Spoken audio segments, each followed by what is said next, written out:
A lot of people are going to ask about fees. There are fees to work with us, just like there would be any other institutional custody out there. So again, Caleb and Brown, they're charging you 3.5% when you execute a transaction. We're 20 basis points. We don't take any upside on those transactions, and that's for any amount that you want to buy or sell. So if it's $1,000, if it's $10,000, if it's $2 million, you're good to go. 20 basis points. And that doesn't go to us. That just goes to our brokerage partners to be able to execute those trades. It is $1,000 to onboard. If you want to set up the LLC, it's a couple grand. If you use the code 50OFF, 50OFFDAG LLC, that gets you everything all in and the corporate veil, everything that you would possibly want or need for an LLC to manage your digital assets. So once you get that set up, whether it's through us or another party, or you have your trust, or you have your international entity, whatever it might be, and you got at least 50,000 XRP, you're going to go to digitalwealthpartners.net, and that is where our SEC registered RIA can get you set up and going and work with you. So $1,000 to onboard with Digital Wealth Partners. That creates your account at Anchorage. It covers the KYB, KYC cost, and all the other compliance and stuff that we have to go through. And so we don't make much of that, but it gets the account set up for you. There are ongoing costs. So again, want to be completely transparent about this stuff. If you have 50,000 XRP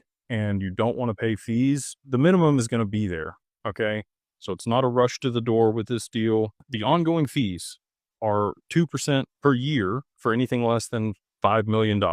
And that, again, that gets you the advisor, that gets you the insurance, it gets the account set up where you can add beneficiaries and your spouse, and gets you access to all of the products and solutions that we have over there. And peace of mind for a lot of people. A lot of people don't want to hold this stuff on a cold wallet that their spouse really doesn't know about, listed in their will, have it go through probate and get things, in a bad spot. So 2%, again, that's amortized monthly. So we do charge, monthly for the AUM fees there. AUM is assets under management. As your assets appreciate, fees go down, right? I've structured this in a way that I wanted to be treated as a client because, I'm one of you guys. I made a bunch of money in crypto in 20 and 21. And I was like, look, if I was working with a financial advisor, I don't want them to take upside on my assets. I made those investments. They're not entitled to that.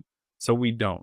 If we do, make you an additional 8% beyond the appreciation on your total account with us, we go 80-20 on anything above that. As your assets appreciate, the fees do go down. So over 5 million, it drops to 50 basis points. What's a basis point? 100 basis points is 1%. So the Fed, when they come out and talk about interest rates and they talk about basis points, that's what they mean. So when they drop 25 basis points, it's 25% of 1% is what that ends up being. So we drop to 50 basis points or 50% of 1% when your assets are over 5 million. When they go over 10 million, which I think a lot of people are going to be there, that drops